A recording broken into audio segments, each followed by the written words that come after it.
And then that there's this huge like box of leadership, but they're not great leaders in terms of like being a business leader. They micromanage, they overwork, they don't trust people, they don't nobody trains anyone. That's a huge one, right?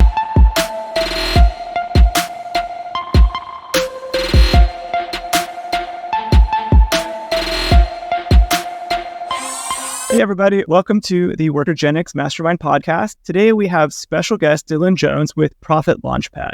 He helps service businesses go from technician to CEO with confidence, efficiency, and optimization. So if you are looking to avoid overworking and under-earning, Dylan's going to be the guy to talk to. Thanks for joining us today, Dylan. How are you?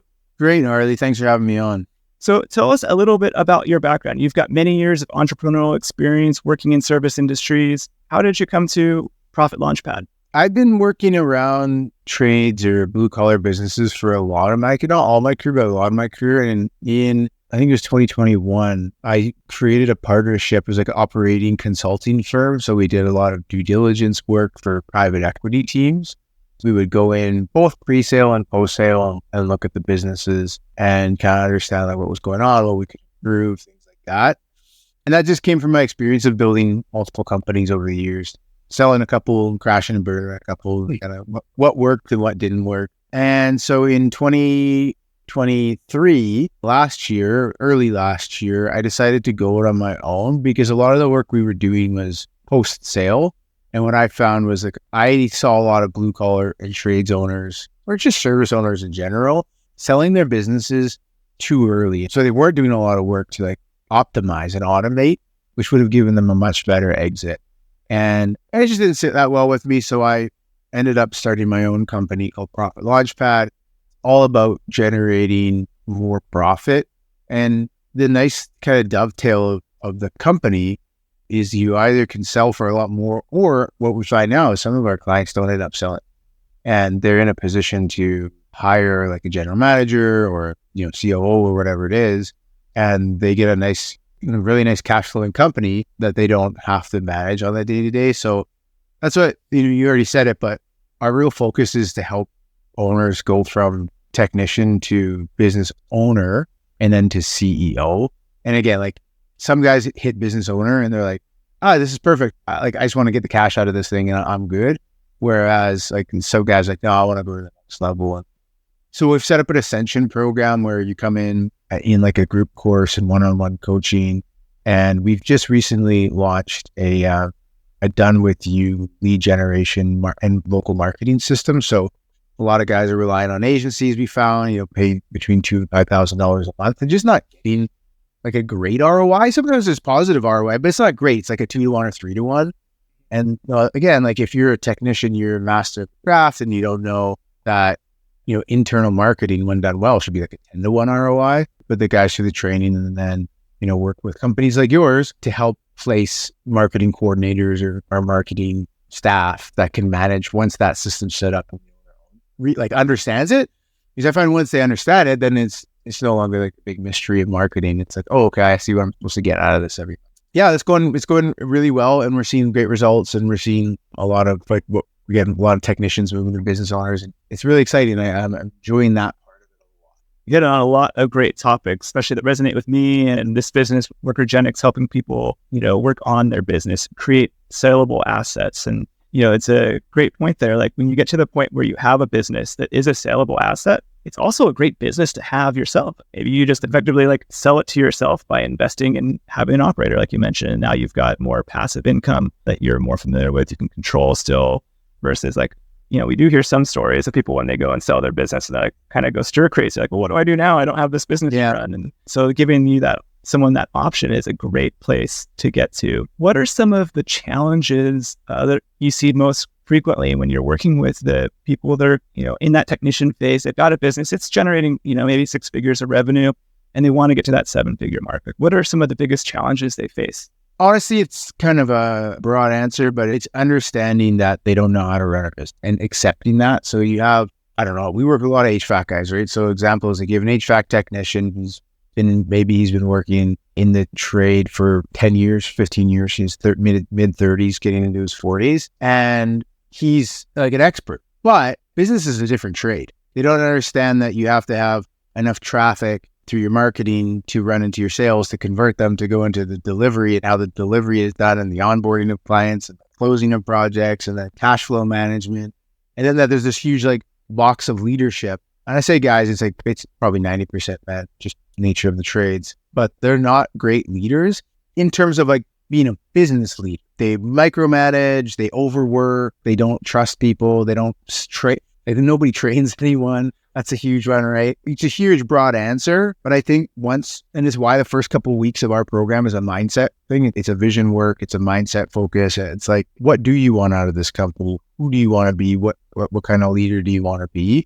Once guys accept that notion that, oh shit, I got to start right at the bottom again and learning how to run a real business and how the mechanics of that work. And it's actually pretty quick to get to 7-figure. Like, it depends on what you're in. If you're like, so we got B2C service guys, we got B2B service guys, we got commercial and industrial. And I gotta tell you, like the commercial guys, if they're not already at 7 figures, after a few, maybe 6 months, they're at 7 figures. Like it's not that hard to get there when you're doing $100,000, $200,000 contracts. Like, sure, the profit's low, but we can work on that. But the service guys is quite a bit harder to get up to that 7 figures. So it really depends on your industry. And then again, like mapping out what that's going to look like. How do you get to 7 figures and understanding that it's going to cost 6 figures to get to 7 figures, And just helping kind of our framework, like I said before, the CEO framework, it's confidence, it's efficiency, it's optimization. And that confidence part is like understanding the roadmap to get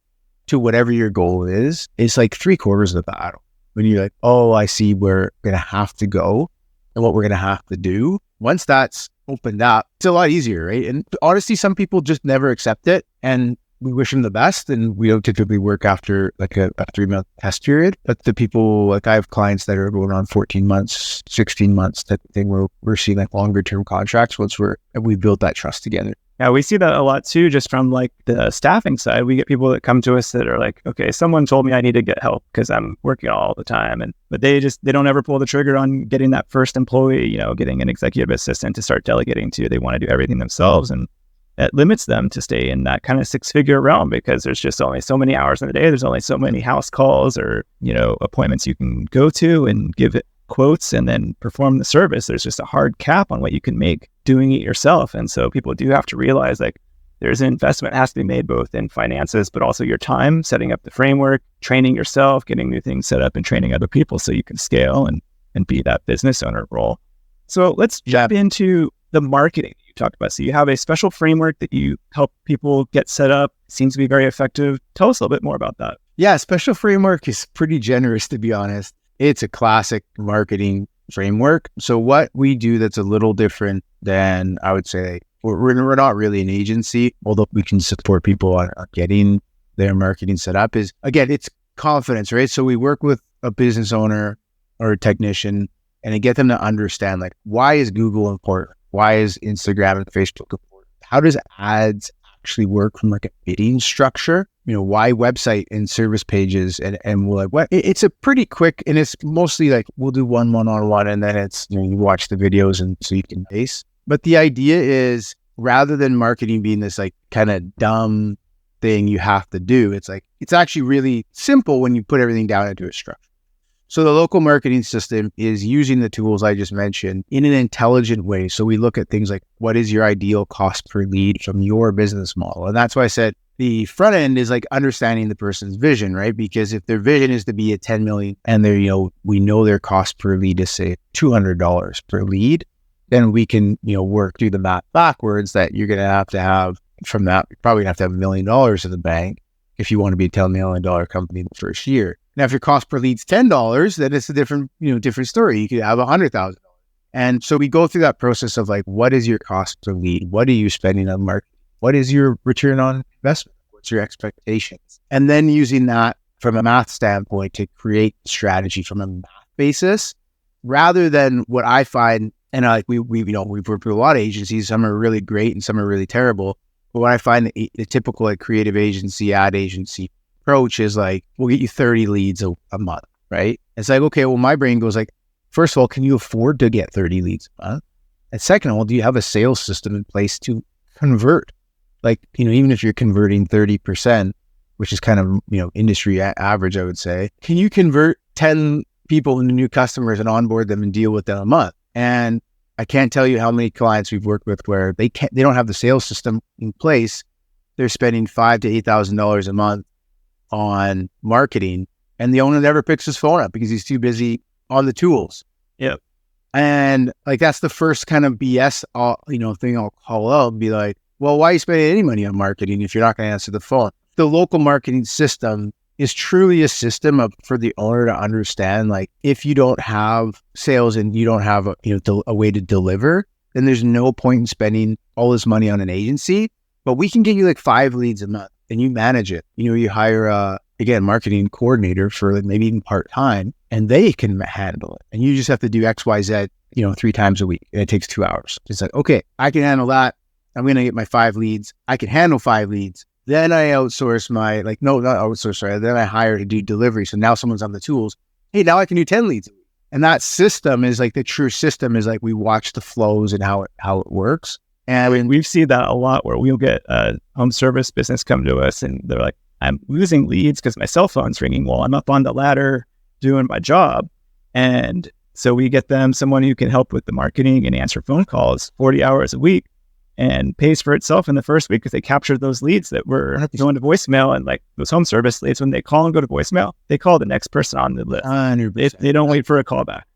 I'm glad you said that. So one of the most important things, like for anyone listening to take away, that we like hammer in right off the bat, especially if you're home service, is if you can get back to a lead, and I don't mean sending like a canned email, but like get talking to them, whether it's through SMS is fine or phone, in under 5 minutes, you're 100 times more likely to close that deal. Anything after 5 minutes. So really, if it's lots of guys get back 24 hours later, 48 hours later, it's like, no, it's gone and you're wasting your time. And the nice thing is like now we have great automation tools that we train guys on, whether like using the CRM that basically just sits on top of their already existing systems if they have them, that deal with like sends out SMSs and pipes phone calls to the right person and just gets that type of thing out of your mind. So you're not worrying about it. You know that the call is being booked, and then using somewhere like you would use like a staff member to touch base. Like, it's 2024. Everything's service, man. It's service at the fastest, like at light speed. And if you don't have the best customer service, then you're going to lose business and you're not going to be as good as and if you can be one step ahead and have like a friendly voice call back to solve the problem, even if they can't answer real detailed technical questions, just be like, hey, got your voicemail. Love to set up an appointment to give you a free estimate. It's like, that's all it takes is just capture that lead, do the pre-screening. And that's real easy to delegate out to someone that's super affordable. It's kind of a no-brainer. And it's surprising how many people are resistant to like taking that first step and making that investment to let go of doing the phone calls. Yeah, my belief is when you come from a background of like a technical trade where, you're a technician, whether you're putting a roof on, whether you're plumbing, the expectation for your career, and this is like, this is my big psychology lesson of the day, is your expectation of your employers when you're learning is you do it, right? Like, we're paying you whatever amount per hour. You are the tradesman. That's our agreement. We'll pay you, you do the work. But when you start switching to that business owner, that's the mindset that'll kill your business. You have to switch to the other side and say, now I pay people to do the work. If you want to be on the tools all day, don't start a business. My first lesson to many guys, like, do you actually want to own a business or do you just want to get paid more for being a technician? And they're like, oh, I want to get paid more. It's like, then don't start a business. You get paid less for the first 5 years. And so once we're through that, then it's like, now you look at everything as who can I hire? Who's the best person I can possibly afford to do X, Y, and Z, and find them, and then continue doing that. Again, like, it's that mindset I talked about. Like, if someone can accept that right away or in the first couple of weeks. So Dylan, when people come to you, I'm going to jump back a little bit because you brought up something that I hear a lot and see people struggle with, understanding what they can afford for cost per lead. Now, to be able to like figure that out, people need to have an idea of their finances. And I unfortunately see a lot of times the home service business, professional service business owners, especially in those early stages, they have no grasp of their finances. They have a drawer full of receipts they send to their CPA at tax time. And their motto is like, well, as long as I've got 10, 20K in the business checking account, I'm good. I can pull some out to pay my mortgage every month and buy groceries. Have you seen that? And what kind of challenges or like advice do you give people in that situation to like figure out what can they afford to spend on marketing? Great question. So if I can do a little plug, and if I can't, just cut this out. But this is like DM me on Instagram, and I think my link will be attached to this. But it's just DM lead confidence, and we'll send you like a little video on how to get like what your cost per lead is. It's actually a pretty easy calculation. So even if you suck at math, you'll be able to figure it out reasonably quickly. It depends on where you are in the business, though. Like if you want to grow, then you should be spending 15% of your revenue on marketing as a baseline number. You can't just say, okay, I'm going to spend 15% on, again, nothing, just throw it away. It needs to be 15% on result. And what the best result you can figure out is like, what is your cost per lead now? And how do you work back to make it more efficient? So say your cost per lead is $200. Well, that's going to affect your whole business model, because if say you're a home service provider, you do, I don't know, you paint cabinets, and it costs $200 to get a lead, but you only make $500 to paint like a small kitchen. Like that's $300 for everything else. It's not going to work. So if you're listening to this and you don't know what your cost per lead is, then you don't know you don't know if you have good pricing, because how can you price if you don't know like your acquisition cost? And so CPL isn't even full acquisition cost. There's like sales servicing that we tie into that later, but it all starts with CPL, and then looking at your channels. So like whether you're using Facebook ads, marketplace ad, or not marketplace ads, Instagram ads, Google ads, or you're doing referrals or business networking or breakfasts or something like that. All of these can feed back, and it's a pretty easy calculation to see like what is the cost of that thing and how many leads do I get out of it. That's your cost per lead. Like it's just a division of the two numbers. And knowing that, I can get, consistently, if I spend $1,000 on Google, I get 10 leads at, $100 each. And the projects we close from those leads are $1,000 each. Like, great. Don't spend $1,000 on Google, spend $5,000. Yeah, that's time to go out, get a business loan and go big. Yeah. And go big, right? Like crank it up. And so I consistently see guys who don't know what their cost per lead or cost of acquisition is, but they've done the like pricing, and they're like, well, how'd you get to this price? It's like, well, that's what we used to charge at the company I worked at before I started my own business. It's like, well, how big were they? It's like, well, they're a couple $1 million, $5 million. Like, did they have established marketing systems? Yeah. It's like, okay, so they knew what their costs were and they were able to set their price. No business is the same. And so that's, again, back to the CEO framework, confidence. Like you have to have the confidence of your numbers, and being that business owner, moving to that business owner position is like all of our guys, we set them up with what we call a CEO exec deck. And it's just it's 9 to 12 numbers that you look at every week and every month. It's a combination of the two. And those numbers are provided to you from one of your administrative staff. You don't do the number, you don't find the numbers yourself. We train them on how to find the numbers. And then you look at that every week and go, okay, the relationship of all these are working together well. And if they're working together well, you can grow. If they're not working together well, you need to fix them before you can grow.